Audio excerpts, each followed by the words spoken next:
Jagung. Yes, kira lo. Kamu aja kan? Kawan saya. Nah, jadi selamat datang di Jagongan. Guys, mulai lagi. Wes mulai. Oke. Episode 1. episode 1. Episode coba-coba. Apakah ada episode lainnya? Kita lihat nanti. Kita lihat nanti. Jadi saat ini ngapain? Kita ngapain? Kita ngapain? Kalau aku sih, kayaknya kita memanfaatkan ini loh yang sudah mengendap selama 1 tahun. Mikrofon. Terus? Kamu ngapain pengen bikin podcast? Aku nggak pengen bikin podcast. Terus ngapain? Aku pengen nulis aja. Gak pengen bikin podcast. Gak pengen bikin podcast. Enggak, kita tuh soalnya kita itu sering ngobrol, kita sering ngopi, tiba-tiba ngobrolin apa sesuatu yang menarik lah untuk diarsipkan sebetulnya, tapi kita nggak pernah mengarsipkan itu. Makanya ini beli mic gara-gara itu kan. Barangkali kita bisa mau bikin sesuatu lah. Dan nggak pernah ditulis juga. Dan nggak pernah ditulis. Ya. Itu cuma jadi obrolan kafe aja. Jadilah Jagongan. Jadilah Jagongan. Terus kita mau ngomongin apa sih sebetulnya? Nah, itu ngomongin apa? Topik hari ini apa? Topik hari ini ya 15 Mei sekarang, coy. 3 hari setelah baru ulang tahu tahunmu. juga. Betul. Kemarin itu sebetulnya aku baru tahu juga ternyata 15 Mei itu adalah peringatan Nakba. Kamu tahu kapan? Oh ya, juga baru tahu hari ini. Lah, iya kan? Hari-hari Kemarin aku juga ternyata ada peringatan ada Nakba. peringatannya gitu. Kemarin tuh ada sebetulnya 11, kalau nggak salah 11 Mei itu hari kopi ya. Nah terus pas aku ngeliat 15 Mei ternyata peringatan Nakba, dan pas kita nyari-nyari kemarin kan, itu kan ternyata peringatan yang baru disahkan hampir 2000 ya, hampir tahun 2098 atau berapa gitu. Sama Yasser Arafat. Ya kan? Siapa Yasser Arafat? Ketua PLO, sekaligus presiden pertama nggak sih? Otoritas Palestina. PA. Dia, kalau aku sendiri ya, keinginnya deh, kamu ngerti Nakba pertama kali itu kapan? Aku tahu Nakba pertama kali itu ada istilah Nakba nih, 48 pas kuliah. Ya kan, lah aku juga tahu. Terus kamu dulu deh. Soalnya pas SMA aku lebih cenderung melihat, aku SMA juga nggak jarang ya baca koran. Iya. Bahkan karena circle pertemanannya sedikit, terus akhirnya lebih sering di sekolah baca koran yang dulu Mading. Bukan ya? Ya macam mading. Kan koran kan ada tempatnya. Oh iya, tahu. Iya. Ada kacanya gitu di pinggir. Dan nggak pernah ngomongin Palestina, kecuali ya aku melihat Palestina itu sebagai negeri yang jauh di sana dan penuh konflik. Cuman tidak pernah tertarik untuk melihat itu. Tapi dulu kamu mengetahui konflik di Palestina itu karena dia tuh konflik apa? Kalau aku ya, aku sejak kecil tuh sebetulnya tahu kalau Palestina itu tempat konflik sejak kecil. Tapi pembicaraan yang ada di sekitarku, dan itu pembicaraan yang sangat jarang ya, maksudnya 1-2 kali lah. Sehingga aku menangkap itu tuh dia lebih ke konflik antara orang Islam dan orang Israel, tapi dalam sense yang Bani Israel gitu loh, Yahudi kayak gitu. Dan seolah-olah itu konflik yang berkepanjangan, sudah ada sejak lama, zaman dulu itu. Kayak aku memahaminya tuh konflik yang zaman dulu banget dan akan selesai besok di hari akhir kayak gitu loh. Sing ada di sekitar tuh kayak gitu. Yang sekitarnya gimana? Yang karakter kecilnya tuh melekat ke Israel. Iya. Dan konflik yang permanen yang dari dulu dan sampai hari kiamat, ngerti gak sih? Di sekitarmu kayak gitu nggak? Sama aja sih. Sama aja ya? Kita kan di pondok. di pondok. Sama aja. Sama aja terus jadi nggak pernah tahu juga sih di sekolah juga nggak diajari, Ya. di pondok tidak mendapatkan itu. Nah menarik sebetulnya sih perkara sekolah. Kenapa kita ini ya? Tapi aku tahu Holocaust. Oh ya. Kamu tahu Holocaust nggak Holocaust waktu tahu. itu? Iya kan? Nah itu aku menarik kemarin baca di punya siapa ya? Kok aku lupa. Kalau nggak salah Rosemary Sayeh. Rosemary Sayeh. Dia salah satu ini kan jurnalis yang beberapa ini terakhir memang fokus ngomongin Palestina. Dia membicarakan tentang salah satu bagian bukunya itu ngomongin kenapa Nakba itu sesuatu yang tidak banyak dibicarakan gitu. Nggak banyak dibicarakan, tapi misal ya orang Palestina sendiri kan untuk menceritakan Nakba dia punya beban traumatis pertama.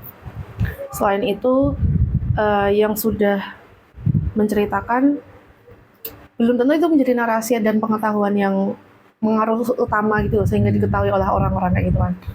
Tapi pas dia ngomongin terutama kenapa orang-orang di luar Palestina gitu, kayak misalnya ya orang-orang Barat lah atau orang-orang ya kita yang institusi pendidikannya kan Indonesia cukup mengkiblat ke Barat kan. Itu tuh ya lagi-lagi balik ke kuasa pengetahuan sih. Kenapa misal institusi Barat mereka mengajarkan Holocaust, sehingga mungkin juga itu akan rantai gitu sampai ke kita. Kita ya tanpa mempelajari mendalami Holocaust, tapi kita paling nggak pernah dengar lah Holocaust gitu. Tapi Nakba itu nggak pernah gitu di sekolah, bahkan kita tahu Holocaust di sekolah tapi Nakba nggak pernah mendengar itu. Dan nah itu kata Rosemary Sayeh itu ya salah satunya karena produksi pengetahuan yang di mana-mana di berbagai atau di banyak wilayah dunia kan, itu kiblatnya ke Barat, sementara Barat punya kepentingan yang gitulah gitu. Jadi kayak aku tahu Nakba juga menahan pengaruh utama Nakba. Iya, atau kalau paling nggak menahan ya memang nggak punya kepentingan untuk menaruh itu sebagai pengetahuan aja. Apalagi Israel hubungannya juga dekat ke imperialis Barat kan, jadi ya itulah pengetahuan yang ternyata nyampe ke kitanya juga. Aku baru kemarin harus baca, oh iya juga ya. Tapi lebih dulu aku tahu nama Yasser Arafat. Oh sebelum kamu tahu Nakba?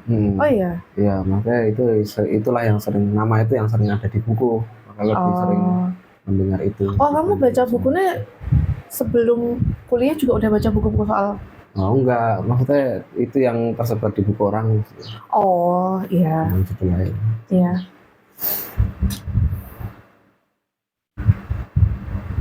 Terus apa Nakba yang kamu pahami? Yang setelah kita tahu ya. Setelah baca. Aku tahu Nakba pas udah di sini, kuliah di sini. Ya bersama dengan teman-teman lah kita belajar soal Palestina bersama-sama. Terus Nakba tuh ya kalau aku melihatnya dia sebagai bukan titik awal sih, titik akumulasi gitu kalau aku lihatnya. Titik akumulasi di mana penjajahan di Palestina itu menjadi mungkin oleh Israel.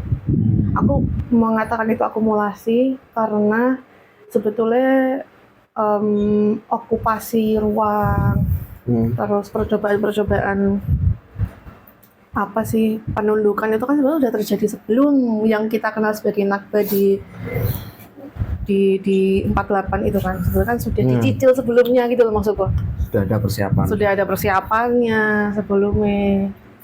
Sudah ada taktik-taktik, iya, dan itu dilancarkan dengan taktik-taktik bermacam rupa. Terus kemudian puncaknya adalah Nakba itu Dan mungkin karena itu puncak yang betul-betul di satu hari beberapa kam dihabisi pengusiran sampai beratus ribu ya, ratusan ribu ya. Ratusan ribu itu jadi kayak itu yang menandai kan, jatuhnya itu menandai penjajahan Israel yang secara terang-terangan gitu. Itu Nakba 48. Kamu gimana? Melihat Nakba itu apa? Melihat Nakba ya proses, masih dalam proses kolonisasi yang tidak temporal. Maksudku agak aneh juga dalam pikiranku ketika Nakba diberi peringatan. Ya. Maksudku sementara itu masih terjadi hingga hari ini, maka proses Nakba itu kan katastrofa yang menyesaki hidup gitu kan, bencana yang menyesaki hidup dan tidak memberikan celah untuk harapan, itu kan bertahan dan masih berlangsung sampai sekarang.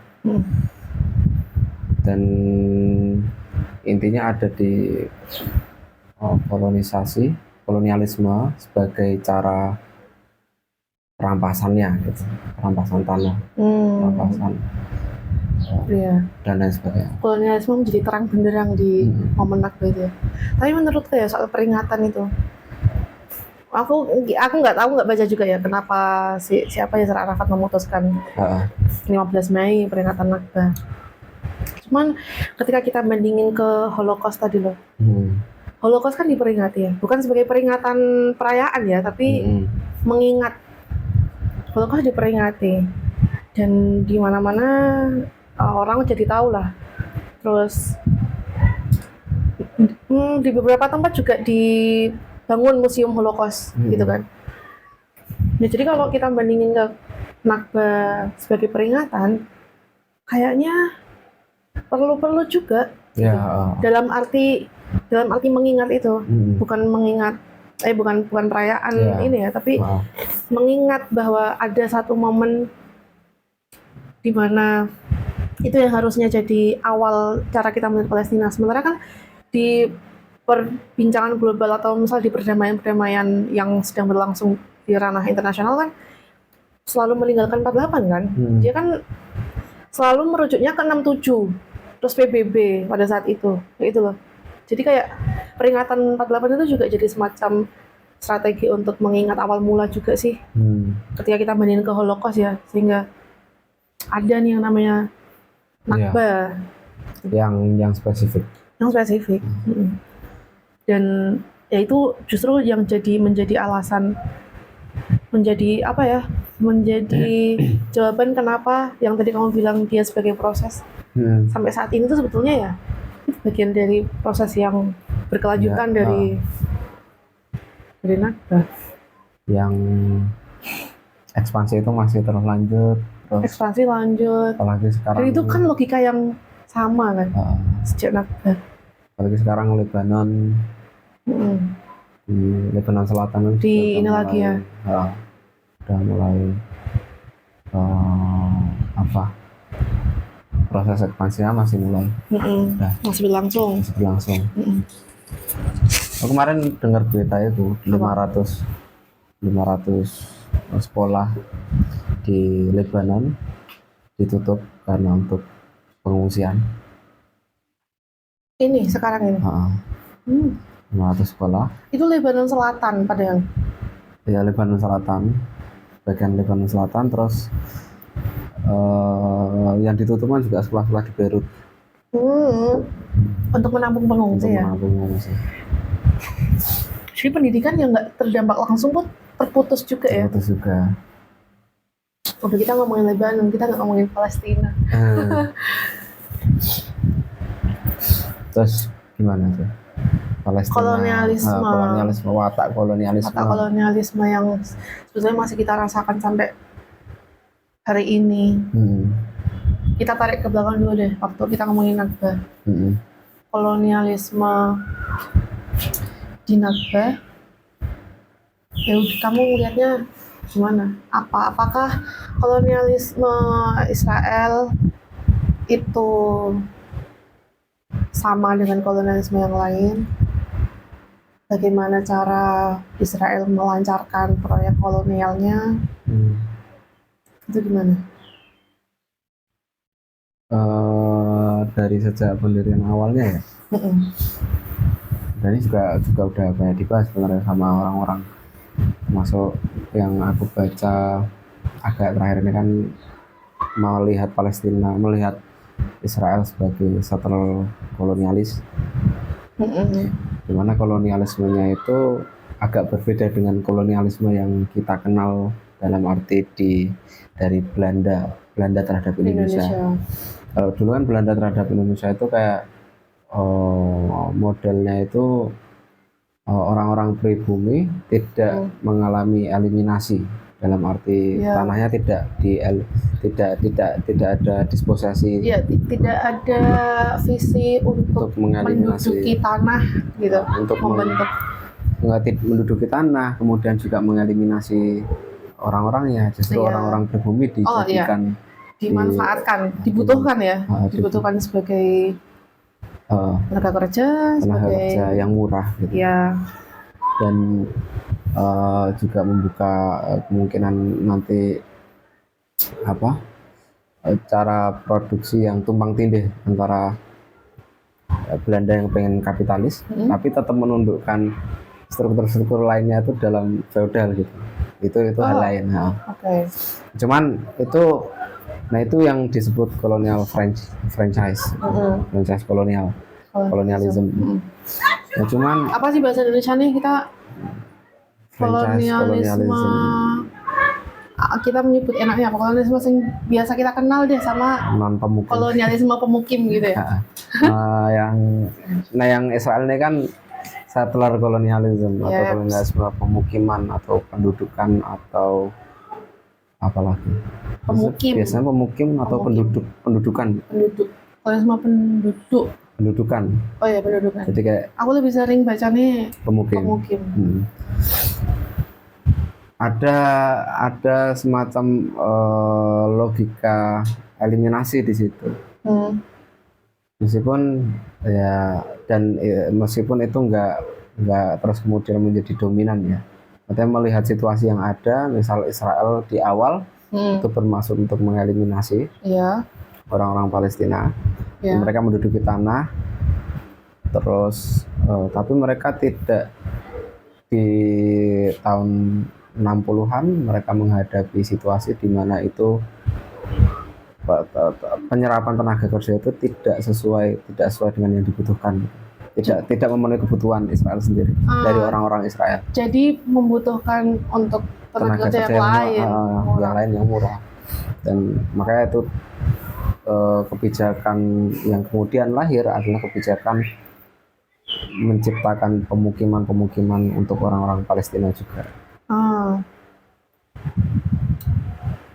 Jadi kayak ada keresahan juga dari Israel itu, kok populasinya masih banyak gitu orang-orang Arab yang ada di Palestina gitu. Masih banyak. Tapi tenaga kerja Israel sendiri juga tidak mencukupi untuk diserap untuk memenuhi kebutuhan Israel secara keseluruhan. Jadi akhirnya penduduk Palestina, penduduk pribumi yang asli itu ya diserap untuk kerja-kerja yang murah dan kerja-kerja yang remeh. Iya.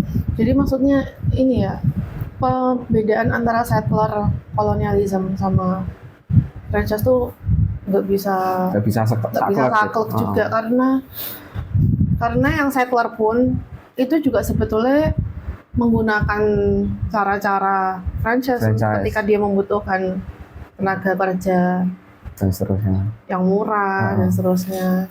Termasuk di Afrika Selatan juga kayak gitu. Kalau yang settler memang yang biasanya dipakai contoh oleh Patrick Wolf, itu kan biasanya settler kolonialisme ini yang dicontohkan adalah Amerika, Iya. Amerika Utara, Mm-mm. Kanada, AS, Ya, Australia, Australia, Anglo itu kan. Anglo settler. Mm. Patrick Wolf ini kan salah satu Salah satu pemikir pemikir utama settler kolonialisme Settler colonialism. gitu. Terus beberapa pemikir yang lain merujuk ke Wolf, merujuk ke Wolf, tapi juga beberapa sekaligus mengkritik. mengkritik dan ya itu tadi, termasuk siapa sih yang Yang apa? bukunya soal settler kolonialisme itu yang mengkritik Wolf, dan dia mengatakan bahwa franchise kolonialisme sama settler itu sebenarnya nggak bisa dipisahkan secara apa sih, kaku. Itu bukunya, Siapa namanya ya? Saya Englert. Saya Englert itu punya buku bagus soal itu, dan maksudku itu cukup mengcover diskusi tentang settler kolonialisme dan memberikan beberapa contoh tapi dikemas dalam bahasa yang sangat mudah dipahami. Iya. Introduction to Settler Colonialism, kalau nggak salah. Kembali ke Palestina tadi kan. Proses Nakbah sendiri, Nakbah sebagai permulaan itu juga adalah upaya perampasan oleh orang-orang Israel terhadap orang-orang Palestina. Karena bagaimanapun settler itu hadir untuk settle, untuk para pemukim hadir untuk mendiami tanah gitu. Mendiami tanah dalam arti mendiami tanah ini tidak hanya aspek material dari tanah ya, atau aspek ekonominya saja, cuman lebih dari itu, mereka juga ingin membentuk tatanan perekonomian, tatanan sosial yang itu sesuai dengan kebutuhan settler. Makanya upaya politiknya adalah politik kolonial, bukan politik orang yang bertamu gitu loh, tapi politik orang yang mengatur dari luar gitu. Orang yang mendatangi, merampas, kemudian mengusir gitu, bukan orang yang datang untuk kemudian ingin hidup bersama, itu bukan. Iya. Jadi akhirnya, meskipun sebetulnya nggak ada juga ya kolonial yang datang untuk hidup bersama, tuh nggak ada juga. Cuman mungkin maksudnya, misal kalau di Indonesia, Belanda, dia datang tetap tidak dengan logika mengeliminasi, tapi mendiskriminasi secara ini ya, tingkat apa sih, tajam lah, diskriminasi yang tajam. Cuman kalau settler itu nggak cuma diskriminasi, tapi lebih dari itu. Tujuannya adalah mengeliminasi gitu kan. Kalau siapa saya itu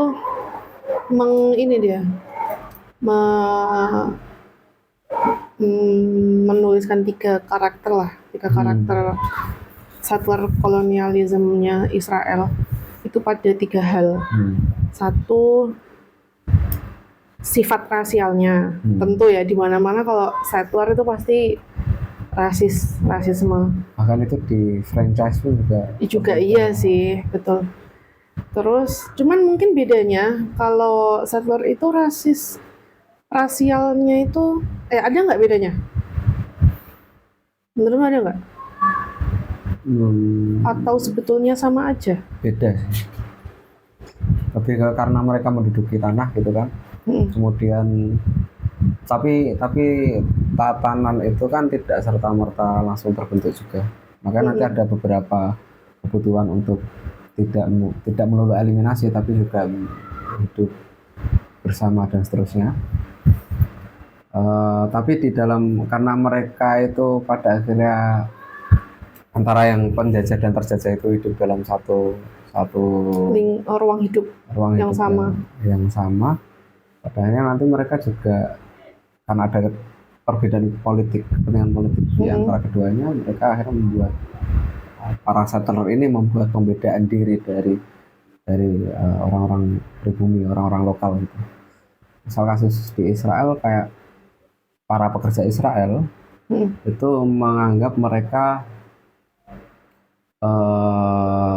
dalam meskipun ini tidak disadari secara langsung ya, tapi secara objektif mereka membedakan kedudukan mereka sebagai pekerja Israel dengan pekerja dari orang-orang Palestina, pekerja Arab.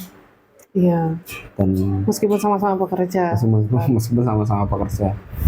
Atau bahkan perbedaan di Israel sendiri antara orang Yahudi Arab dengan orang Yahudi Israel, betul. Itu juga beda gitu. Antara seperti itu. Satu rasial, dua kekerasan. Dia bergantung pada kekerasan, dan itu terjadi di banyak proses koloni di mana-mana juga sih.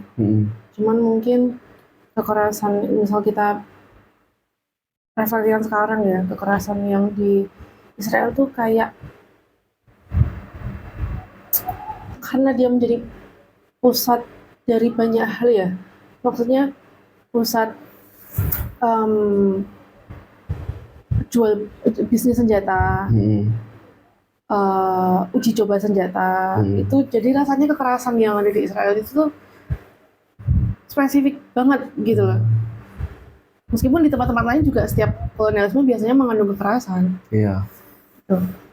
Dua, kekerasan, cara-cara yang digunakan. Yang ketiga adalah tapi mungkin bedanya ini ya, kekerasan itu selalu ada gitu di setiap proses.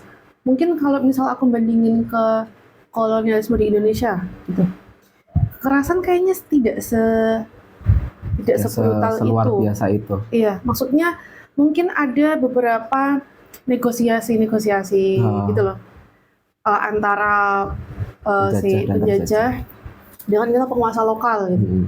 Ada negosiasi. Nah, kalau Israel sebagai settler itu sepertinya tidak ada logika negosiasi gitu. Emang ya tujuannya adalah menduduki tanah dan ruang hidup, sehingga orang-orang yang sudah ada di sana harus disingkirkan dengan cara kekerasan kalau orang-orang nggak mau gitu kan. Itu kekerasan. Terus yang ketiga itu logika ekspansionis. Nah, ekspansionis ini unik karena misal kalau kita tarik ke belakang dari Herzl, terus Theodor Herzl dan seterusnya, itu kan membayangkan ya Palestina, seluruh tanah Palestina gitu kan. Cuman kan sebetulnya selalu ada logika-logika yang diperbarui, nyampe ke Suriah, Lebanon, Sinai, dan diperbarui lagi nanti merujuk ke yang mereka yakini sebagai kitab suci dari sungai. Jadi dibenarkan dengan itu. Dibenarkan dengan itu. Itu logika ekspansionis itu nggak cuma ada dan menjadi dasar, tapi juga dikembangkan gitu loh. Dan itu juga kayak akhirnya ketika kita bayangin, oke, Israel sekarang udah, misal kita menerima fakta bahwa Israel sekarang sudah diakui sebagai negara gitu ya, dengan batasan wilayah tertentu gitu. Itu kita juga tidak akan bisa percaya apakah Israel sudah cukup dengan wilayah yang dia sebut sebagai negara sekarang gitu loh. Kita masih selalu bisa membayangkan Israel yang ingin mencaplok wilayah lain. Jadi kayak karakteristik ekspansionis, terus kekerasan, satu lagi rasis itu sejak awal ada dan itu terus direproduksi. Yang kekerasan itu yang mungkin perlu kita garis bawahi juga. Karena settler itu kan mereka come to settle gitu. Mereka datang untuk bermukim. Dan kekerasan yang dibutuhkan itu kan tentu tidak kekerasan yang sedikit. Tidak hanya fisikal. Betul. Physical repression dan yang atau eliminasi yang sifatnya itu dengan fisik saja kan, dan benar. Tapi juga dimensi kekerasannya tuh beda gitu. Banyak. Makanya tadi luar biasa tuh sebenarnya benar gitu. Nah, luar biasanya mereka membutuhkan kekerasan yang luar biasa karena pada dasarnya tanah yang mereka setel ini ada yang memiliki gitu. Dan tidaknya ada yang memiliki, tapi mereka juga punya tradisi yang hidup juga tentang situasi hidup mereka, lingkungan hidup itu, orang-orang Palestina, sejarah dan seterusnya, kebudayaan dan lain sebagainya gitu. Sehingga mau tidak mau dalam logika kolonial, kekerasan ini juga harus dalam skala yang besar, tidak hanya kekerasan untuk bisa kecil, menggantikan untuk dapat bisa entitas yang sudah ada terus diganti dengan si pendatang ini. Mungkin bagaimana para penghuni ini melepaskan tanahnya tanpa perlawanan. Pasti kan ada perlawanannya. Pasti ada perlawanan pada sebetulnya. Maka agensi orang-orang Palestina kan bukan agensi yang pasif gitu. Betul, dari awal. Bukan agen pasif, tapi pasti ada perlawanan. Makanya Israel dalam logika kolonialnya tetap membutuhkan kekerasan yang luar biasa. Yang tidak hanya luar biasanya, maksudnya luar biasa ini kan mereka tidak bertumbuh pada kekuatan sendiri, betul, pada apa yang disebut nasionalisme, itu kan tidak bertumbuh pada situ, dan pasukan unit-unit persiapannya, tapi juga mereka juga menyusun, kan mereka membuat lembaga-lembaga yang dibutuhkan demi memperlancar proses itu juga kolonisasi, dimensi hukum, dimensi ekonomi juga, sebagai pendanaan dan lobby sana sini, diplomasi. Tapi yang jelas kepentingan yang sama dengan imperialisme. Nah, itu dia yang tanpa kekuatan imperialis di belakangnya, yang juga punya kepentingan di situ. Israel sendiri juga tidak akan mampu untuk melancarkan kekuatan sebesar itu gitu, kekerasan yang sebesar itu. Iya. Itu kan kita kalau mau balik lagi ke misal dari Kongres pertama Zionis. Sebetulnya kan itu udah dari akhir abad 19 kan. Akhir abad 19. Dan itu sudah dirancang dengan sedemikian rupa gitu loh. Kemudian dengan dan nggak cuma rancangan di dalam kepala, tapi memang melancarkan strategi yang dicoba bermacam-macam juga, lobby sana sini, minta dekengan sana sini gitu kan. Bahkan minta dekengan ke Usmani gitu, betul. Itu kan ya. Dan di mana lagi? Kayaknya aku juga pernah baca dekengan ke Jerman. Turki Utsmani, Jerman, Rusia. Iya kan? Jadi sebelum mereka ketemu ke lobby ke Inggris nih, itu tuh sebelumnya udah ada banyak. Di Turki Utsmani itu negosiasinya juga lucu. Gimana? Itu Turki Utsmani kan punya riwayat genosida terhadap orang-orang Armenia gitu kan. Orang-orang Zionis menawarkan gitu, bagaimana jika melepaskan wilayah Palestina untuk kami gitu kan. Tapi sebagai imbalannya nanti kasus genosida Armenia ini kami yang membantu mengcover, menutupi dan seterusnya. Kalau di Rusia juga, karena Rusia pada waktu itu sudah mulai muncul kesadaran kelas pekerja, meskipun itu sedikit ya. Nah, ini lucunya juga. Tapi mereka persuasinya itu dengan narasi worker gitu. Iya. Dan itu juga masih dipertahankan ketika mereka sampai ke Palestina. Narasi worker ini. Padahal workernya tuh kayak apa ya? Apa istilahnya? Ada istilahnya nggak? Washing apa gitu? Red washing ya. Red washing. Ada juga istilahnya apa ya? Worker quietism. Jadi para worker ini mereka dibeli gitu. Jadi worker ini waktu Israel sudah menduduki Palestina ya, worker ini dibeli, kedikdayaannya, keberdikariannya gitu kan, dibeli oleh negara untuk tetap diam terhadap urusan yang sebenarnya antar worker gitu kan, antara worker Palestina dan Iya. iya, Harusnya kalau ngomongin kelas pekerja kan berarti sama aja antara kelas pekerja harusnya sama aja gitu. Yahudi atau Israel dengan Palestina gitu Tapi kan. itu ada quietism-nya, ada sikap untuk memilih diam karena mereka karena sebagai gantinya mereka mendapat keuntungan Keistimewaan tertentu yang langsung gitu, yang Karena sifatnya itu, langsung. Ya maksudnya kayak ya itu tadi red washing. Red washing. Meskipun menggunakan nama worker class gitu, tapi sebetulnya di dalamnya udah mengandung logika rasisme, kolonial kayak gitu. Ya itu. Jadi di yang saya tak lanjutkan bentar yang di Rusia tadi. Jadi yang di Rusia kan pakai narasi worker. Tapi mereka juga membuat narasi narasi belas kasihan terhadap orang-orang Yahudi yang ada di Rusia. Belas kasihan karena situasinya yang situasi Yahudi di Eropa kan. Di Eropa Timur juga hampir mirip di Eropa. Kayak gitu sih. Ya jadi intinya sebetulnya lewat proyek politik politiknya Zionis itu panjang sekali, bahkan sejak sebelum Nakba itu tuh udah panjang, dan dia memang mencanangkan ini ya visi-visi imperial juga ya. Visi-visi proyek Zionisnya tuh memang imperial gitu. Maka ketika akhirnya kan, singkat cerita lah, sampai pada awal abad 20 ketemulah kepentingan itu sama Inggris. Yang Inggris ini juga punya kepentingan untuk menguasai atau menundukkan lah Timur Tengah. Jangan Timur Tengah, itu logika, itu bahasa kolonial. Asia Barat dan Afrika Utara.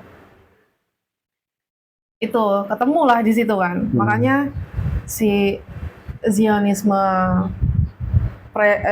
gerakan politik Zionis ini dapat penyokong yang seperti yang tadi kamu bilang. Kalau nggak ada penyokong, dia nggak bakal bisa juga melancarkan kekerasan seluar biasa. Iya, kolonialisme yang seluar biasa. Oke deh. Tidak akan mungkin gitu. Kapasitasnya juga nggak ada. Nah, sementara di sisi yang lain, si Inggris ini juga diuntungkan oleh keberadaan Zionisme para Zionis sebagai gerbang utama sebagai penjamin wilayah, penjamin pengaruh di Asia Barat.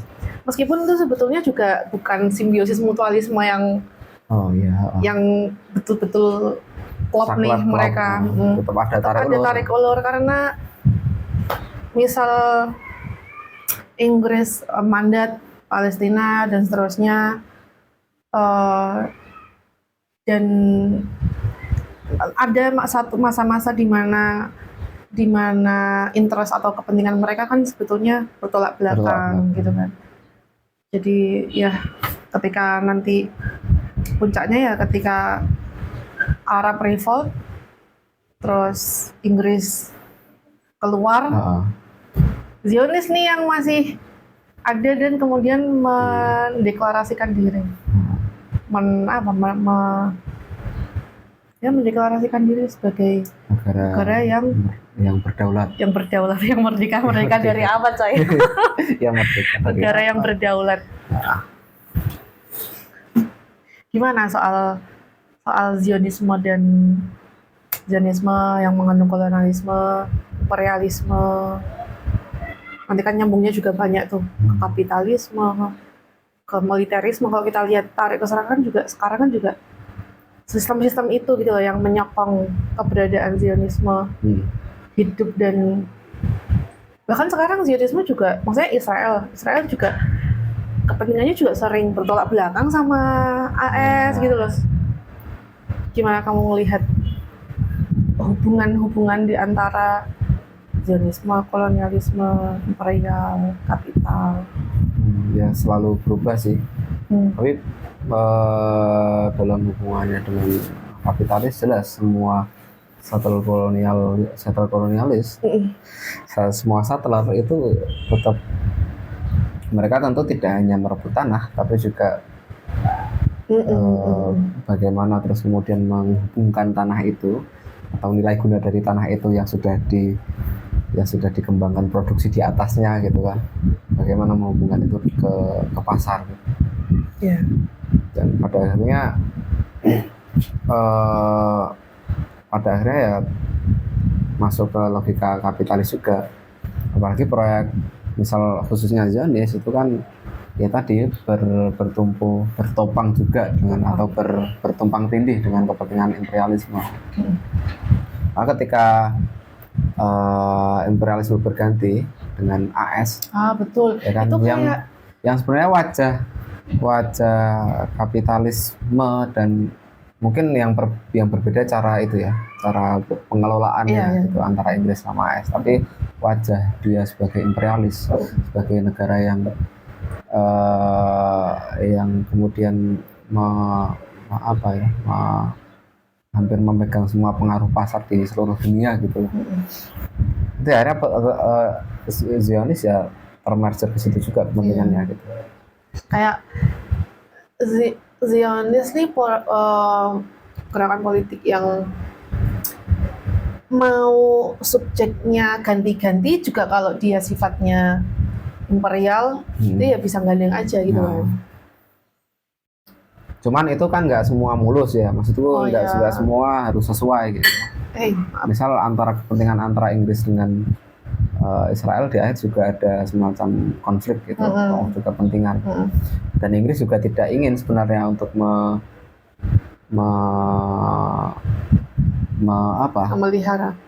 membiarkan Israel untuk menjadi negara yang benar-benar otonom. Itu kan juga makanya pengennya tuh Inggris ya udah Israel oke jadi negara tapi tetap bertumbuh sama Inggris. Tapi itu kan ada satu peristiwa yang terus membuat itu berubah gitu. Misalnya di Amerika juga nggak selamanya sinkron kepentingannya gitu. Itu kita ngomongin waktu itu ya, waktu pembentukan negara buat so-called Israel itu kan. Kalau sampai sekarang tuh sebetulnya gimana hubungannya dengan kapitalisme dan saat ini? Kamu bacanya gimana? Ya tetap yang pertama dia bertugas sebagai watchdog state ya. Watchdog state itu dalam arti tidak hanya pengaruh politik. Pengaruh politik ini juga nanti bertumpang tindih dengan kepentingan ekonomi juga. Misal itulah kenapa misal minyak Saudi itu lebih banyak yang dikirim ke AS daripada ke negara lain. Ya karena ada Israel pokoknya juga sejak itulah mau pas ya waktu Inggris menyetujui Israel membantu lah memberikan karpet merah gitu kan. Itu juga sebagai satu watchdog itu juga kan sebetulnya. Ketika berpindah setelah Perang Dunia II, terus kemudian AS jadi kekuatan yang lebih ini di kancah global, ya fungsinya sama aja. Israel juga digunakan, maksudnya menguntungkan AS itu dalam artian dia sebagai watchdog. Dan itu sampai sekarang gitu. Tapi itu nggak cuman, tapi imperialisme tuh AS sebagai kekuatan imperialis itu juga nggak apa ya, mereka juga nggak tebang pilih gitu. Ya asal menguntungkan. Nggak maksudku dalam kepentingan imperialismenya, pengaruh untuk mempertahankan pengaruh imperialismenya di daerah Asia Barat dan Afrika Utara. Arab masih oke lah. Arab tuh bangsa. Itu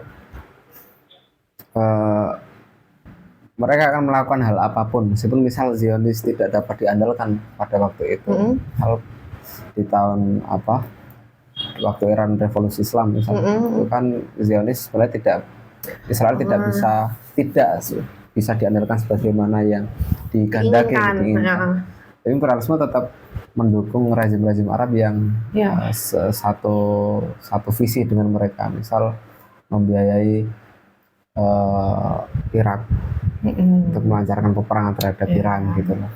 Akhirnya Ya imperialis ini juga punya kekuatan juga di situ.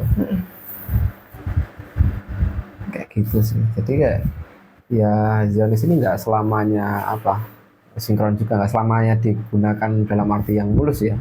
Maksudnya bukan tetap mereka tuh kayak punya interest masing-masing. Pasti interest ada masing-masing. interest masing-masing.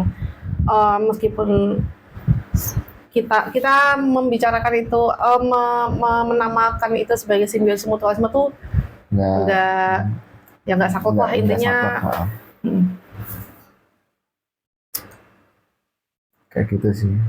Jadinya kayak tapi imperialis kan di situ posisinya seperti kekuatan yang menggunakan gitu.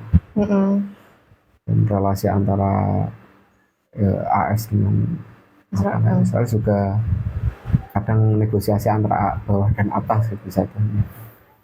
Tapi kalau sekarang enggak, ya, Israel tuh kayak lebih, dia kayak punya kepentingan-kepentingan yang bisa nah itu yang lobby-lobbynya tuh beda sama pas awal-awal gitu loh. Yang tingkat negosiasinya beda. Itu yang juga bedain settler sama franchise gitu. Gimana ya? Kalau franchise yang dalam arti murni franchise ya. Iya. Yang Belanda Indo deh. Belanda Indo.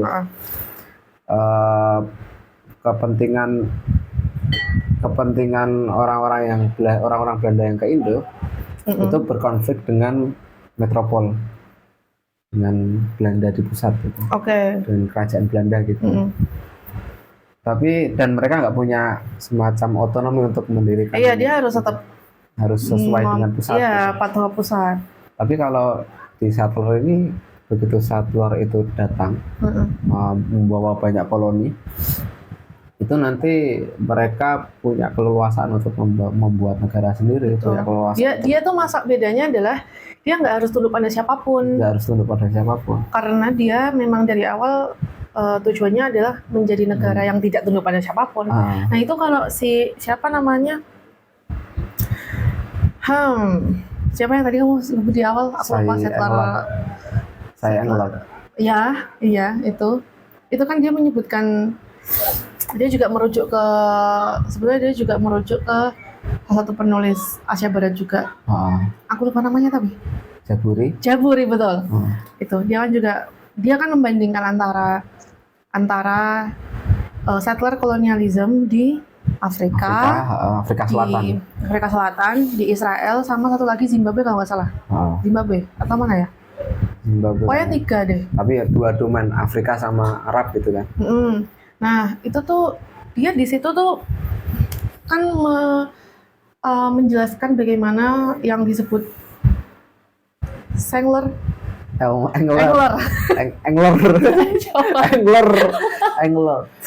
Lah gimana sih tulisannya? ENG LERT. Englert, oke. Oleh Englert itu disebut sebagai faktor ketiga. Baca nggak pas yang bagian itu? Iya. Ya faktor ketiga itu kayak yang membedakan itu kan. Pasal. Iya, itu tadi kayak faktor ketiga itu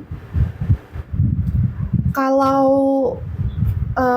kolonialisme yang franchise yang waralaba, aku nemu ini ya. Waralaba ya. Kolonialisme waralaba. Itu tuh itu tadi yang misal wakil atau kita nyebutnya apa? Orang-orang Belanda di Indo juga yang sebagai representasinya itu orang-orang penjajah di tanah jajahannya, bukan yang di pusat. Itu dia harus patuh kepada pusat karena memang sebetulnya kekuasaan utama ada di pusat gitu, di Belanda pusat. Tapi kalau settler kolonialisme dia berhenti di ini tadi kan, di yang kita sebut sebagai representasi tadi, orang-orang yang berada di tanah jajahan langsung. Tanpa terhubung dengan yang pusat tadi, kolonialis pusat. Cuman sebetulnya dia itu juga menghubungkan antara atau menyandingkan gitu antara kolonialisme yang franchise dalam misal kita mengambil contoh Indonesia gitu ya, orang-orang Indo, terus kemudian orang-orang Belanda yang ada di Indonesia dan kemudian Belanda pusat gitu kan. Terus dibandingkan dengan atau disandingkan dengan orang-orang Israel yang ada di Palestina dan Inggris gitu. Jadi tetap tetap dihubungkan. Nah, itu maksudnya ketika settler kolonialisme itu juga nggak bisa dipisahkan secara kaku itu tadi loh. Metropolnya bisa berganti, tapi siapapun metropol itu punya kekuatan yang lebih besar dari mereka. Iya, gitu. Nah, cuman kan di kasus itu pada awalnya, maksudnya Israel pada awalnya masuk ke Palestina, dia nggak punya kapasitas lah untuk melakukan kolonisasi, seluar biasa itu. Nah, ketika Inggris masuk sebagai, kita posisikan sebagai pusat itu tadi. Nah, itu menjadi mungkin gitu. Jadi di awal-awal kan juga Israel juga lobby ke Inggrisnya lebih dari bawah ke atas gitu kan awalnya, makanya. Nah, itu tadi Inggris ini masih sebagai pusat. Tapi karena si Israel ini dari awalnya memang proyek yang ingin mendirikan negara sendiri yang sebetulnya emang nggak mau tunduk pada siapapun termasuk pada Inggris, pada akhirnya kepentingan itu bertubrukan gitu seiring jalannya waktu, dan ya udah settler lah dia di situ itu yang soal franchise sama apa tadi settler kolonialisme. Jadi kayak sebetulnya nggak bisa dipisahkan juga antara kemungkinan kolonisasi Israel sendiri sebagai proyek kolonial dengan keberadaan imperialisme yang udah ada itu loh. Gitu. Cuman mungkin menurutmu ya, kalau kita ngelihat sekarang Israel kan udah berapa puluh tahun menjadi negara ya. Menurut masih kayak gitu nggak sifatnya? Sifat yang dependen, bergantung terhadap pusat tertentu atau imperialis tertentu. Nggak bisa dikatakan. Buktinya kan kemarin ada kepentingan yang tidak sinkron ya. Iya, dan nah itu. Misal ada masalah Iran, misal perang Iran. Sama-sama kekeh juga itu sama Israel nggak pengen damai. Nggak pengen negosiasi. Iya. Dan dia melancarkan serangan juga. Meskipun sudah ada negosiasi damai. Betul, ketika itu sudah berlangsung. Padahal syaratnya kan terhadap Lebanon juga termasuk syarat dari Iran. Jadi maksudku Israel tuh sekarang juga udah jadi satu kekuatan yang tersendiri gitu loh. Kekuatan imperial yang sendiri. Ya kayak gitulah. Apalagi ya imperial, sebetulnya aku tuh juga ketika kita ngomongin ya imperialisme sebagai sistem yang menghidupi kita lah, yang merasuk ke dalam kehidupan kita. Itu kan ada banyak hal yang tadi kita bahas di awal. Sistem-sistem itu tuh nggak berdiri sendiri. Gitu. Dia berdiri bersama dengan kapitalisme, yaitu yang kita sebut sebagai imperialisme sekarang lah. Tapi juga yang kita ketahui sebagai militerisme di mana-mana sekarang menguat. Itu kan sebetulnya juga sangat berhubungan dengan kekerasan yang ada di Israel sendiri itu kan.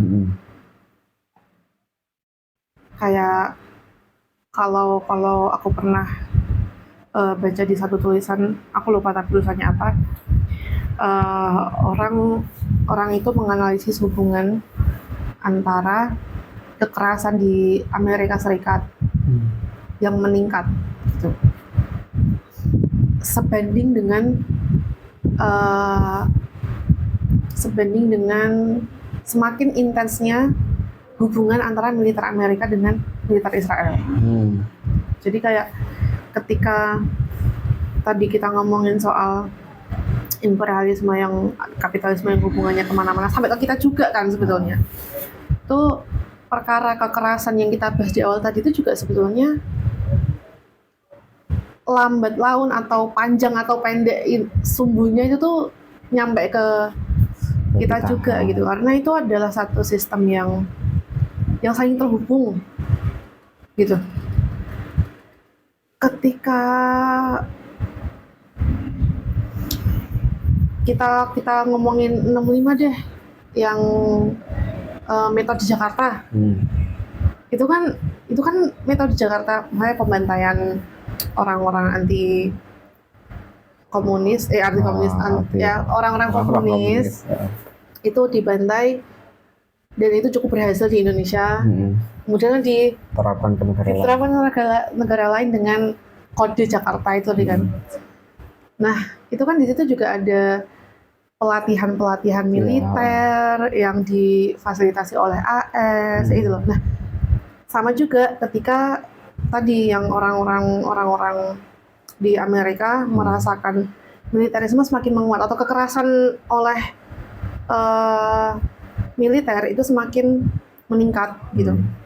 Itu ternyata ya karena sedekat itu hubungan antara militer Amerika dengan Israel. Ya kan kita tahu mereka senjata juga dari Israel. Bisnis senjata Israel kan sangat maju ya.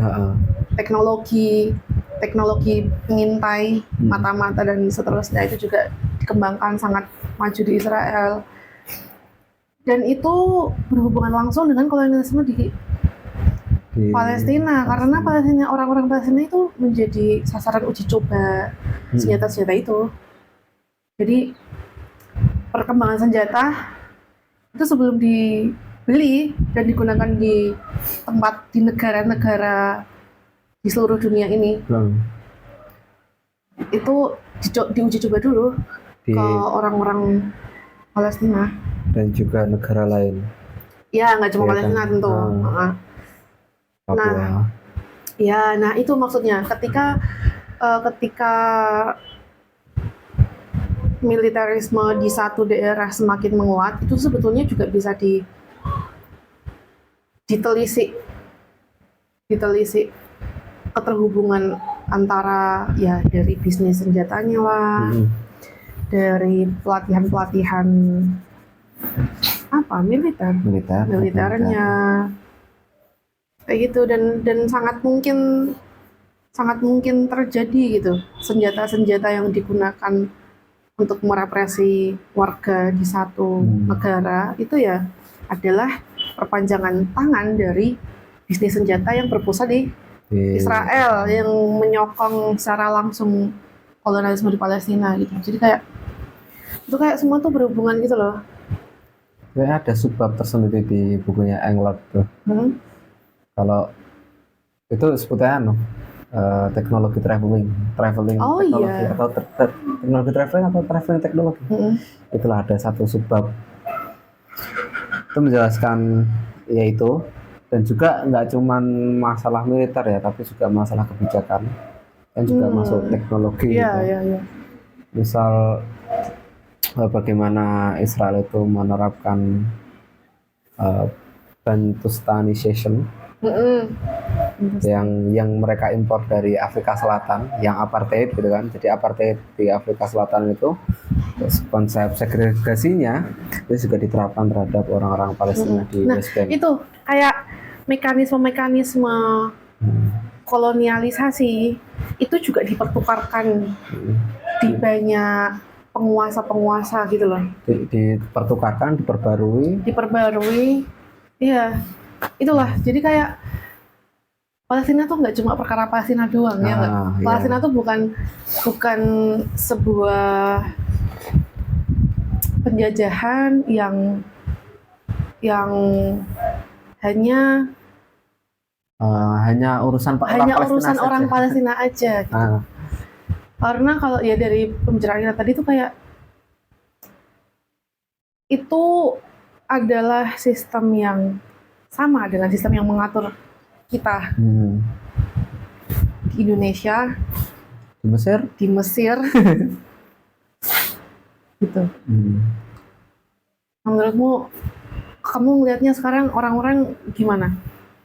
Maksudku, aku tuh merasa masih banyak yang melihat penjajahan di Palestina itu sebagai sesuatu yang ya itu yang bisa menyelesaikan ya orang-orang Palestina, yang paling tahu dan paling bisa menghadapi ya orang-orang Palestina. Itu urusan orang Palestina lah.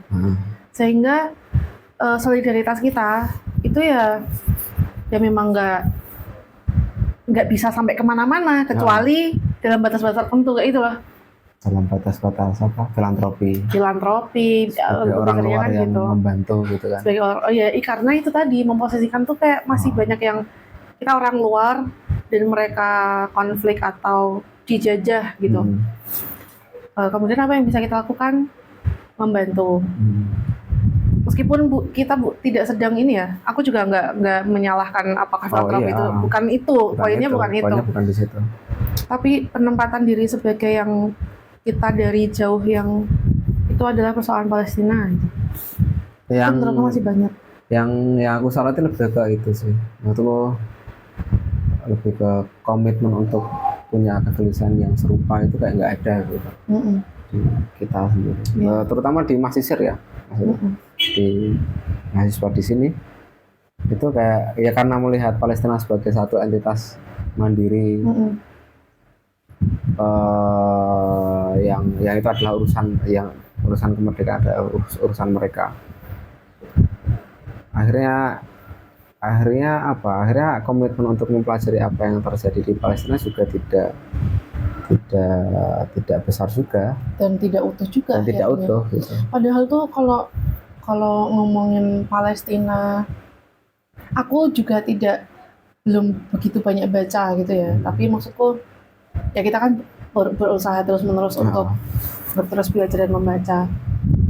Tapi maksudku melihat Palestina tuh sangat kompleks, tentu sangat banyak dimensinya gitu. Maksudnya bahkan ketika kita melihat atau menempatkan Palestina sebagai korban penjajahan gitu, itu juga menurutku sesuatu yang masih kurang gitu. Karena sejak awal dia tuh nggak cuma korban, perlawanan itu udah ada sejak mula gitu kan. Kamu melihat perlawanan di Palestina kayak gimana? Maksudnya? Perlawanan dalam arti kan dulu ketika imigrasi Eksodus besar-besaran.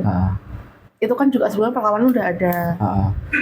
Ketika 1-2 desa dihanguskan, itu perlawanan semakin terbentuk dan dilancarkan lah. Perlawanan itu tuh selalu ada gitu.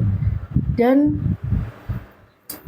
terus menerus diperbarui juga gitu, seiring dengan cara-cara kolonial yang juga terus berubah gitu, dan perlawanan itu juga terus dipikirkan dan dilancarkan dengan berbagai macam cara gitu loh.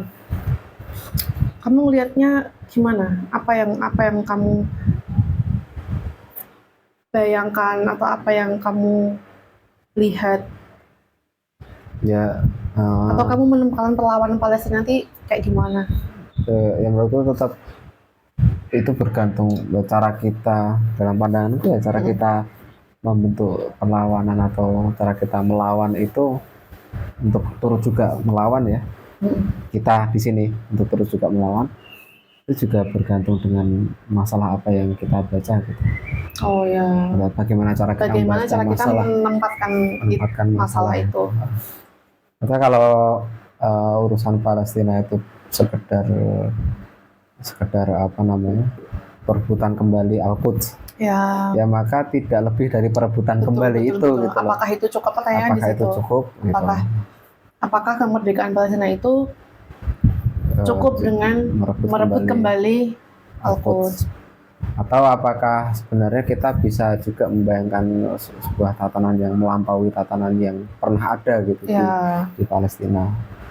Itu kan tergantung cara kita membaca masalah juga. Kalau kita membaca dalam baru, ketika membaca masalah itu misal itu masalah bahwa masalah kolonialisme itu tidak akan terjadi tanpa adanya imperialisme, bahwa imperialisme itu juga tidak akan terjadi tanpa adanya kapitalisme. Maka akhirnya perlawanan dalam keseharian kita juga di kehidupan ini itu tetap disebut perlawanan gitu loh. Dan itu bentuk juga satu solidaritas juga dengan orang-orang Palestina. Misal para buruh pabrik yang melakukan buruh di Indonesia melakukan pendudukan di pabrik atau Elos Dagos. Apa Elos Dagos? yang baru itu, yang baru apa? Persuan terhadap desanya. Oh, ini nama tempat. Nah, Oh, di itu juga di berita barusan aku baca. oke. Aku nggak tahu tepatnya di provinsi mana Oke. ya. Itu juga di Jawa Barat. Oh. Orang-orang teman-teman Bandung bergerak. Namanya kok kayak luar negeri mana gitu loh tadi aku pikir. Oh, enggak. Enggak, Itu nama wilayah. nah, wilayah. Oh. Terus Pada akhirnya itu juga satu nafas juga Iya, dalam iya, iya, satu benang juga, satu benang satu perjuangan. perlawanan untuk menyasar satu sistem yang sama. Termasuk terhadap Papua. Dan Betul. pada akhirnya melihat situasiku saat ini ya, yang berada di Mesir, yang bahkan demo aja Nggak bisa kita demo, bro, di Mesir ini. di Mesir, masang banner aja di penjara gitu kan. Penjara. Dan bahkan nggak cuma di penjara sekali, tapi Perlawanan tuh kayak selalu diperbarui. butuh apa ya? Butuh dipikirkan caranya gitu loh. Iya. Masing-masing ini. Oh, dan perlawanan itu sifatnya luas banget spektrumnya sebetulnya. Kalau kita melihat perlawanan Palestina sendiri ya, dan ini juga adalah pengetahuan yang maksudnya semakin aku banyak membaca, itu juga ternyata ketika mungkin awalnya setidaknya yang aku pahami dari kata perlawanan itu perlawanan konfrontasi langsung gitu kan, misal intifada pertama itu kan yang paling sering kita lihat fotonya tuh ya ketika anak-anak muda melempari batu kepada tank-tank Israel gitu kan. Atau perlawanan di awal lah, di awal-awal kita ngomongin Nakba dan ya semua proses berbagai macam cara pendudukan itulah. Itu kan perlawanan itu tuh aku awalnya memahaminya sebagai perlawanan langsung itu tadi ya, perlawanan tuh yang kayak gitu. Sampai kemudian aku membaca sebuah tulisan di buku Socialist Introduction itu Palestina ya, ada satu bagian yang ditulis oleh Nadia Elia. Nadia Elia itu yang kemarin aku ternyata ya orang yang kemarin waktu feminis internasional menempatkan Palestina dalam kacamata apa itu kan yang isi Nadia Elia. Ingat nggak Pak aku ngezoom itu? Nadia Elia ternyata orang yang sama dengan yang menulis di Socialist Introduction. Nah itu Nadia Elia itu tuh merekam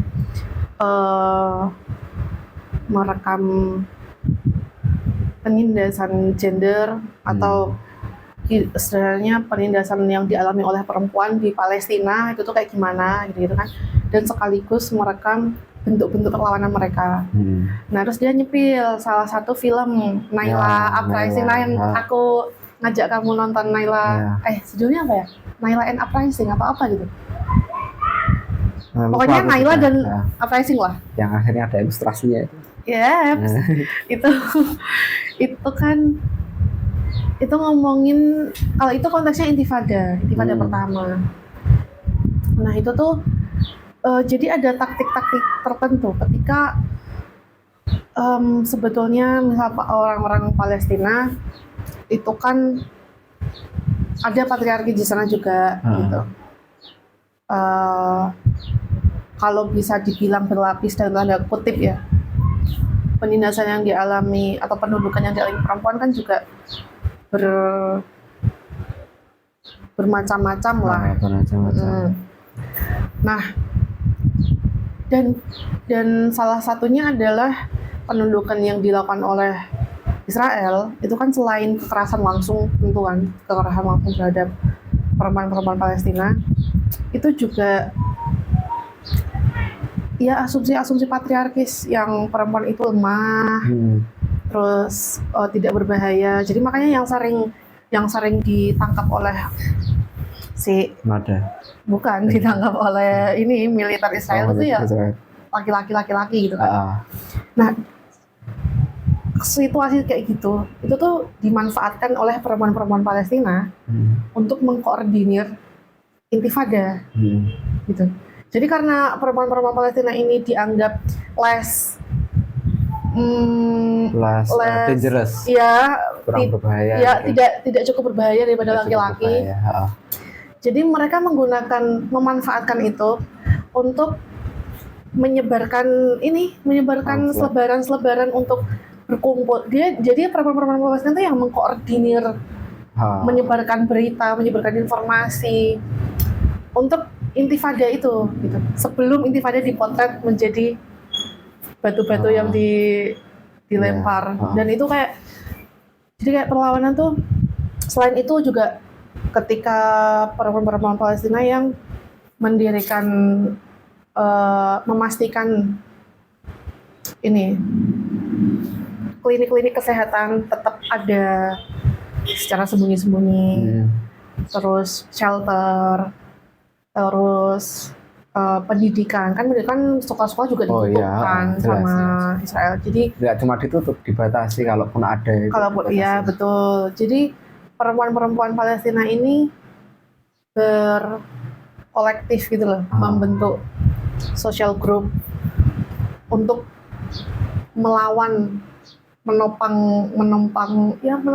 berjalannya kehidupan bersama. Ya, perlawanan yang jadi kayak sebetulnya perlawanan itu a whole thing itu tuh kayak kompleks banget gitu. Nggak cuma perlawanan yang dari melempar atau secara langsung, tapi juga kalau melempar secara langsung tanpa ada klinik kesehatan, tanpa ada pendidikan yang diteruskan kepada generasi yang baru, terus ada ini juga boykot.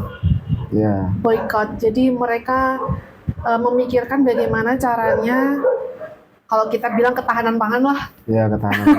Ketahanan pangan. Jadi mereka bisa memproduksi sesuatu yang bisa mereka konsumsi sendiri, memboikot produk-produk Israel yang tidak bergantung, sehingga tidak bergantung dengan Israel. Tidak bergantung. Jadi boykot itu juga sebetulnya adalah cara-cara yang sudah sejak awal dulu dilakukan oleh orang-orang Palestina sendiri. Sebenarnya situasi aku tadi mau ngubungin lagi ke Bantustan.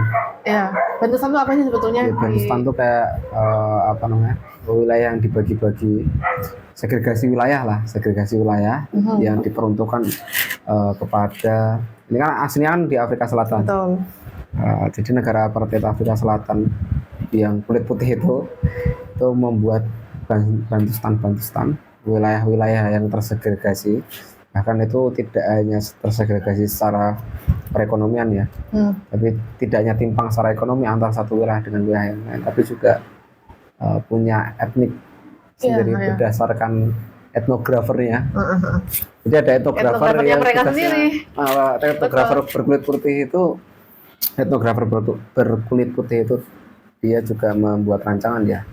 Kalau suku ini ditempatkan di sini, suku ini di sini. Dan hampir keseluruhan Bantustan itu sangat miskin secara sumber daya alam, sumber daya strategisnya, makanya air lebih sulit misal daripada settlement orang-orang kulit putih. Sebetulnya itu, dan Bantustan ini skema yang sudah ada di Afrika Selatan itu coba ingin diterapkan oleh Israel, ingin diterapkan di Palestina, di West Bank. Yang pada akhirnya itu juga turut itu ya sebagai skema gitu kan, kayak turut membantu orang-orang Israel untuk memiskinkan Palestina di dalam West Bank itu sendiri. Di dalam West Bank orang-orang Palestina dimiskinkan sumber daya air mineral lebih sumber daya air lebih sulit terjangkau dan seterusnya. Karena ada pagar-pagar tuh kalau di West Bank, tembok-tembok yang dibuat, yang bahkan buruhnya itu orang-orang Palestina gitu. Iya. Tapi sebetulnya kalau ngomongin buruh-buruh atau Palestina yang masih bisa bertahan gitu ya, yang masih kan saya rata-rata terusir gitu kan, dan yang masih bisa bertahan sekarang mengalami bentuk-bentuk diskriminasi rasial yang kayak gitu. Nggak cuma diskriminasi rasial sih, kekerasan juga. Cuma Oh. maksudnya dia tuh dimanfaatkan gitu sebagai tenaga-tenaga yang murah itu tadi. Itu tuh sebetulnya juga bisa dilihat sebagai, kalau kita melihat awalnya ya, itu juga sebagai agensi perlawanan juga loh, orang-orang yang bertahan di Palestina Oh iya, enggak, poinku bukan di sebagai korbannya. bukan di situ ya, tapi di Tapi bagaimana boykot di dalam Bantustan itu loh. oh Di ya, dalam West Bank yang sudah sangat terbatas ini kemudian melakukan boykot, ya, membatasi konsumsi agar tidak dependen, agar tidak bergantung oh dengan iya, Israel. Itu kan ya tadi ya, maksudnya boykot itu lebih terasa di situ gitu sebagai perlawanan. Mungkin kalau di sini orang-orang meremehkan gitu, tapi Iya. sebenarnya itu sangat perlawanan sekali di Iya, di Palestina gitu, Palestina. di West Bank. Dalam situasi yang Bantustan di wilayah yang mana itu diprakondisikan oleh Israel, yang mana Israel pengennya itu orang-orang Palestina bergantung kepada Israel gitu loh, hidupnya itu digantungkan ke Israel. Tapi orang-orang Israel memilih untuk memboikot, memilih untuk mengambil jalur perlawanan yang orang-orang Palestina memilih jalan itu gitu. Iya. Dan itu boykot itu dilakukan sejak awal mula banget. Sejak awal mula. Bahkan sejak ini loh yang sejak ya pengusiran yang awal itulah semakin masif dan seterusnya. Kemudian ada satu masa di mana mekanisme pengusiran itu kan juga lewat jual beli tanah gitu kan. Nah, orang-orang Palestina yang masih bertahan itu kemudian melawannya, bentuk perlawanan itu dengan cara mengotak-atik cara jual beli tanah itu sendiri gitu. Terus kemudian ketika pada akhirnya mereka juga akhirnya diserap sebagai tenaga kerja di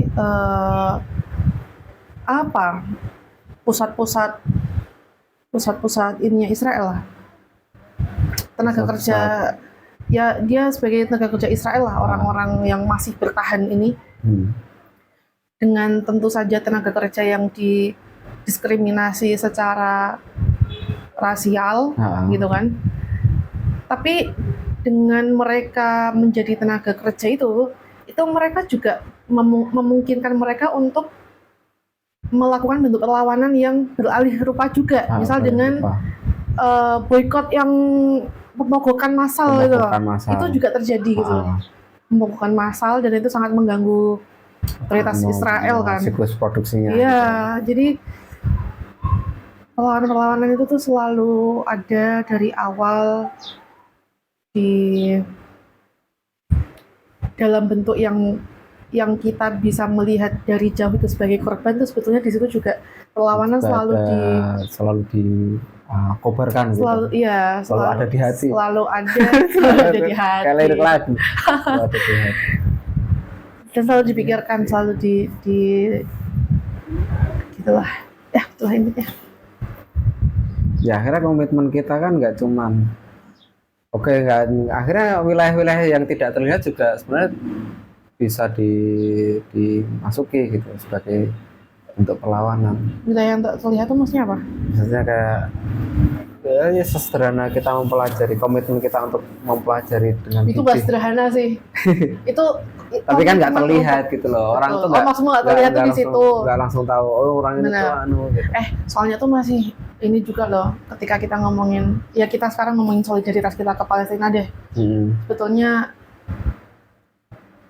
kita nih bukan orang Palestina, hidup jauh juga. Sebetulnya kita tuh bisa bersolidaritas dengan cara apa sih? Gimana kalau kamu? Kalau nggak kita ngelihat solidaritas yang sudah kita lihat dulu deh. Solidaritas seperti apa yang udah kita lihat?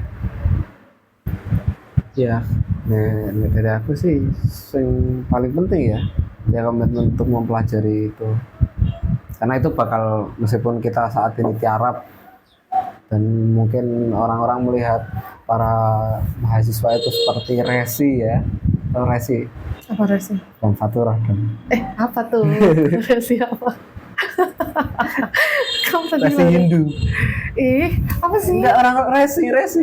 Kan, ada betulan mitos, ini. kan ada Oke. mitos tuh orang mahasiswa tuh kayak resi di pegunungan gitu kan. Oh, maksudnya gitu, Tidak metafor. perlu Oke. turun ke jalan Oh gitu. ya, belajar aja. Belajar aja. Betul. Itu enggak, nah tergantung situasinya maksudku. Itu kayak intelek di Menara Gading Menara lah. Gading, ya, semacam itulah. Nah itu kan sebenarnya enggak,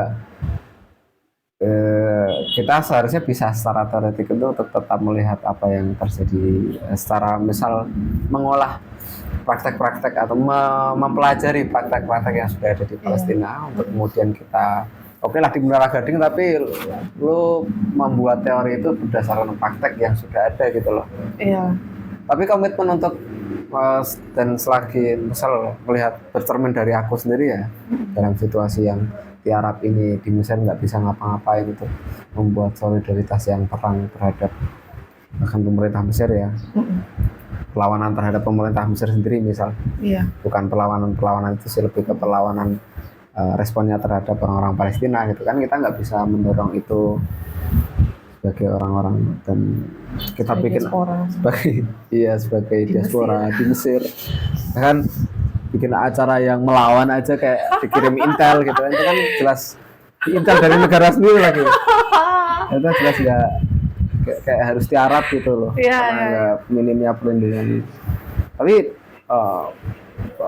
dari refleksi sendiri tetap harus ada komitmen yang sifatnya itu tidak terlihat tadi, mempelajari dengan gigih, tapi mempelajari nggak cuman mempelajari tak ya, tapi atau mempelajari nggak cuman untuk, tapi mempelajari untuk memproyeksikan di masa depan itu akan turut dalam perjuangan seperti apa. Kalau aku tuh melihatnya perlawanan atau solidaritas kita lah kepada Palestina, dan sebetulnya nggak cuma Palestina doang ya. Ya, Banyak. Banyak. Yang seperti Palestina itu sebetulnya juga banyak. ada nakbah di banyak penjuru dunia gitu kan. Ada nakbah di mana-mana. Cuman kalau di Palestina tuh solidaritas kita tuh sebetulnya juga bisa dilakukan dengan banyak cara ya. Cara menempatkan isu Palestina itu juga bisa dilakukan dengan banyak cara. Kita menempatkan itu sebagai isu agama, kayaknya itu sudah tidak relevan ya, karena perkara Yahudi itu juga, maksudnya orang-orang Yahudi juga banyak yang tidak Zionis gitu kan. Maksudnya ketika memperhadap-hadapkan Palestina itu sebagai Islam versus Zionis dan perebutan Aqsa, itu tuh pertanyaannya adalah apakah cukup gitu kan. Rezim negara Islam, apa yang disebut negara Islam itu juga itu juga udah kong kali kong juga ya, punya nggak relevan sih. Tapi solidaritas Islam itu tetap mungkin gitu. Iya, Tapi bukan dalam arti yang kayak gitu, gitu loh maksudku. Kita masih, iya, kita masih bisa bersolidaritas ya dengan cara filantropi, dengan cara berdoa tentu saja ya. Membangun solidaritas orang-orang Palestina yang Muslim nih dan sebagainya. Cuman itu rasanya tuh nggak cukup gitu. Ya pertanyaannya lagi-lagi adalah apakah solidaritas yang kita lakukan itu cukup gitu. Bentuk solidaritas yang menempatkan Palestina sebagai isu kolonial sih kalau aku. Mau apapun pendekatanmu gitu, maksudnya kamu mau melihat itu dari kacamata Islam, mau melihat itu dari kacamata sosialis, mau dari kacamata feminis, mau dari kacamata manapun deh, itu sifat kolonialnya tuh nggak bisa ditinggalin. Bisa ditinggalkan dari itu ya, dari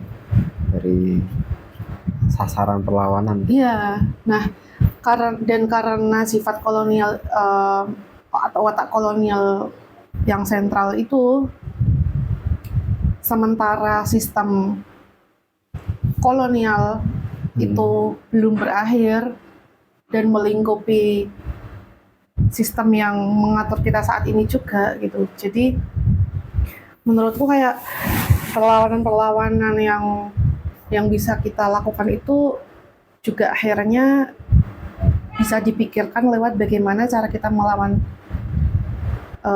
dengan cara menyasar sistem yang sama itu, meskipun dengan konteks yang berbeda gitu. Di satu sisi kita kita spesifik melakukan hal-hal atau melakukan perlawanan untuk Palestina. Misal aku setuju banget soal komitmen membaca atau mempelajari ya. Tapi komitmen gitu. Tapi komitmen yang nggak asal belajar gitu maksudnya. Yang nggak asal belajar, tapi memang ada kesadaran untuk bahwa Palestina ini adalah persoalan kita. Persoalan kita juga terhubung dengan Palestina. Sehingga mau sekarang maupun nanti maupun besok sampai kapanpun tuh persoalan itu tetap akan relevan dan perlu kita pelajari terus menerus gitu loh. Nah itu kan akhirnya juga menjadi apa ya, semacam yang membentuk kita untuk melihat dan menempatkan dia sebagai konflik apa, dan sangat menentukan bagaimana kita bersikap ke depan gitu kan. Dan selain itu juga perlu kalau aku sih perlu merefleksikan ke situasi kita masing-masing ya. Kayak misalnya kita nih sebagai warga Indonesia, satu dulu deh sebagai warga Indonesia, sikap Indonesia terhadap Palestina tuh kayak gimana, kayak gitu kan. Port of Peace. Sehingga kita juga perlu bersikap juga gitu loh. Bahkan terhadap Papua betul. Terus sikap Indonesia terhadap Palestina, bagaimana sikap orang-orang yang ada di sekitar kita, atau yang kita anut deh, guru-guru kita atau pemuka-pemuka agama kita, bagaimana bagaimana sikapnya dengan BOP misal, itu tuh semua terjalin gitu, dan kita bisa membuat sikap atas hal itu, entah sikap yang terang-terangan atau sikap yang tidak terang-terangan ya, yang kemudian kita bisa wujudkan lewat komitmen untuk terus mempelajari itu tadi gitu. Terus kita sebagai diaspora di Mesir gitu, yang situasi Mesir juga sangat spesifik. Yang kita bisa ngapain sih di Mesir? Bisa itu juga. Ya, kayak kita nggak melihat masalah juga gitu loh di sini. Anehnya. Padahal kita baru berapa kilometer lebih dekat loh ke Palestina, ke Kongo. Dan situasi Mesir sendiri. Maksudku nggak. Iya sih. Kita nggak pernah. Kita juga tidak terekspos. Terpikir kecuali di kebalah Aisyah gitu. Tapi sebenarnya ada masalah-masalah di balik situ, yang sebenarnya masalah itu terhubung dengan Palestina. Jadi maksudnya kayak apa yang bisa kita lakukan sih secara terang-terangan untuk merespon sistem-sistem itu, dan juga apa yang kita pegang sebagai komitmen pribadi gitu tadi, yang tadi kita omongin soal komitmen belajar. Dan menambah terus-menerus lah pengetahuan soal Palestina, dan nggak cuma Palestina. Iya, gitu sih. Ya kayak gitu.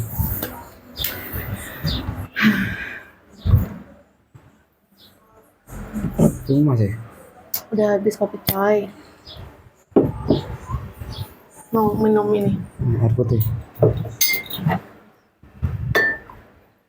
Ya kira-kira gitulah ya. Saya dapat berapa? Ya, akhirnya bahkan solidaritas terhadap masa.